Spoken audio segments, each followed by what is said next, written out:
வாங்க ஒரு சிம்பிளான விஷயத்த பார்க்கலாம். ரொம்ப நேரம் உட்காந்துட்டு எந்திரிக்கும் போது உங்க உடம்பு எப்படி இருக்கு? ஒரு மாதிரி விரைப்பா, ரொம்ப மந்தமா ஃபீல் பண்ணுவீங்களா? அப்போ நீங்க மட்டும் தனியா இல்ல, நம்மளோட இந்த மாடர்ன் லைஃப் ஸ்டைல் நம்மள அப்படிதான் மாத்திருச்சு. ஆனா ஒரு நல்ல விஷயம் என்னன்னா, இதுக்கு ஒரு தீர்வு இருக்கு. வெறும் 10 நிமிஷத்துல உங்க உடம்ப ஒரு ஓடுற நதி மாதிரி ஃப்ரெஷ்ஷா மாத்துறது எப்படின்னு தான் இன்னைக்கு நம்ம பார்க்க போறோம். இப்போ இந்த ரெண்டு படத்தையும் பாருங்களேன்.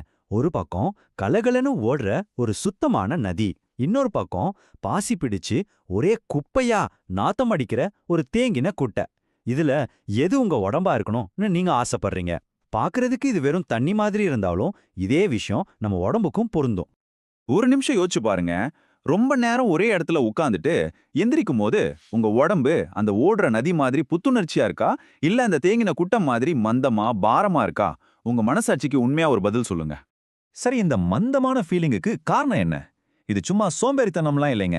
இதுக்கு பின்னாடி ஒரு முக்கியமான அறிவியல் காரணம் இருக்கு. அதைத்தான் இப்ப நாம பார்க்க போறோம். அதாவது நம்ம உடம்புக்குள்ளேயே ஒரு குப்பை வண்டி இருக்கு. அதோட பேர் தான் நிணநீர் மண்டலம். இந்த நிணநீர் மண்டலம் தான் நம்ம உடம்போட கிளீனிங் சர்வீஸ். நம்ம உடம்புல இருக்கிற ஒவ்வொரு செல்லுல இருந்தும் வர்ற கழிவுகளை எல்லாம் சேகரிச்சு அதை வெளியே தள்ளுற வேலை இதோடது தான். இது கரெக்டா வேலை செஞ்சாதான் நம்ம உடம்பு ஹெல்த்தியா இருக்கும். ஆனா இங்கதான் ஒரு பெரிய ட்விஸ்ட் இருக்கு. நம்ம ரத்த ஓட்டத்துக்கு இதயம்னு ஒரு ஆட்டோமேட்டிக் பம்ப் இருக்கு. அது பாட்டுக்கு துடிச்சு ரத்தத்தை உடம்பு முழுக்க அனுப்பிடும். ஆனா இந்த நிலநீர் மண்டலத்துக்கு அப்படி எந்த ஆட்டோமேட்டிக் பம்பும் கிடையாது. அதுக்கு இருக்கிற ஒரே பம்ப் நம்மளோட தசை அசைவுகள் தான். அதாவது இது ஒரு மேனுவல் பம்ப். அப்போ யோசிச்சு பாருங்க, நம்ம அசையாம ஒரே இடத்துல உட்கார்ந்துட்டே இருந்தா என்ன ஆகும்?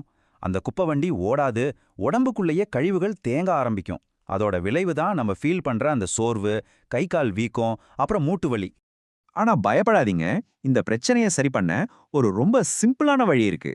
அந்த நின்னு போன குப்பை வண்டிகளை மறுபடியும் ஓட வைக்கிற ஒரு 5 சிம்பிளான பயிற்சிகளை பத்தி தான் இப்போ நாம பார்க்க போறோம். ஐயோ, இது எக்ஸசைஸ் ஜிம்மெல்லாம் நினைச்சு பயந்துராதீங்க. இத ஒர்க் அவுட்னு சொல்ல முடியாது, இது ஒரு ஒர்க்கின். அதாவது இது உங்க எனர்ஜியை குறைக்காது, அதுக்கு பதிலா உங்களுக்கு புதுசா ஒரு புத்துணர்ச்சியையும் எனர்ஜியும் கொடுக்கும். இது உங்க உடம்புக்கு நீங்களே கொடுக்குற ஒரு சின்ன கிஃப்ட் மாதிரி. சரி, பயிற்சிக்கு போலாம். நம்மள நிறைய பேர் ஃபேஸ் பண்ற ஒரு காமன் ப்ராப்ளம், கம்ப்யூட்டர் முன்னாடி ரொம்ப நேரம் உட்கார்ந்து வர்ற அந்த கழுத்து விரைப்பு. அதுக்கான தீர்வு தான் இது. ரொம்ப அவசரமெல்லாம் இல்ல, மெதுவா பொறுமையா பண்ணுங்க. உங்க தலைய வலது பக்கம் திருப்புங்க, அப்புறம் இடது பக்கம்.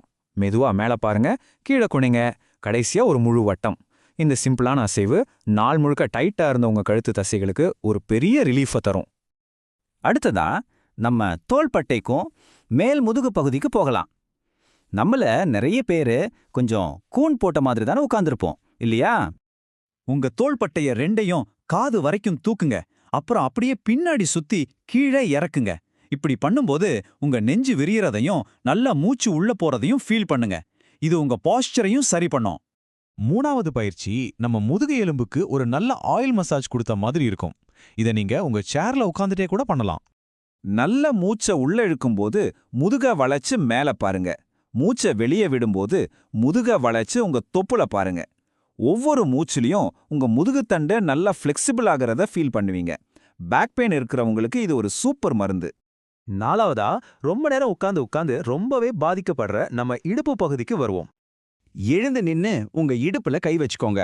இப்போ ஒரு பெரிய வளையத்தை சுத்துற மாதிரி உங்க இடுப்ப மெதுவா சுத்துங்க. 2 பக்கமும் மாத்தி மாத்தி பண்ணுங்க. நாள் முழுக்க ஒரே பொசிஷன்ல இருந்த உங்க இடுப்புக்கு இது ஒரு நல்ல மூமெண்டா இருக்கும். கடைசியா நம்ம உடம்போட 2வது இதயம்னு சொல்ற ஒரு இடத்துக்கு வருவோம். அது எங்க இருக்குன்னு நினைக்கிறீங்க? நம்ம கெண்டைக்கால்ல தான் இருக்கு. உட்காந்துட்டே உங்க கால் பாதத்தை முன்னாடி நீட்டுங்க, அப்புறம் பின்னாடி இழுங்க, வட்டமாவும் சுத்துங்க. இந்த சிம்பிளான அசைவு உங்க கெண்டைக்கால் தசைகளை ஆக்டிவேட் பண்ணி ரத்தத்தை கீழே இருந்து மேல இதயத்துக்கு பம்ப் பண்ணுது. ரொம்ப நேரம் உட்காந்து வேலை செய்யறவங்களுக்கு இது ரொம்ப ரொம்ப முக்கியம். இப்போ இந்த 5 பயிற்சிகளும் நமக்கு தெரிஞ்சிருச்சு. ஆனா இது எப்படி நம்ம டெய்லி லைஃப்ல ஒரு பழக்கமா மாத்துறது? அதுதான் அடுத்த கேள்வி. இதுக்கு தேவைப்படுறது வெறும் 10 நிமிஷம் தான். ஒரு கப் காஃபி குடிக்கிற நேரம், இல்ல சோஷியல் மீடியால நம்ம சும்மா ஸ்க்ரோல் பண்ற நேரத்தை விட இது ரொம்ப கம்மி. ஆனா இந்த 10 நிமிஷம் உங்க ஆரோக்கியத்துக்கு நீங்க பண்ற ஒரு பெரிய முதலீடு.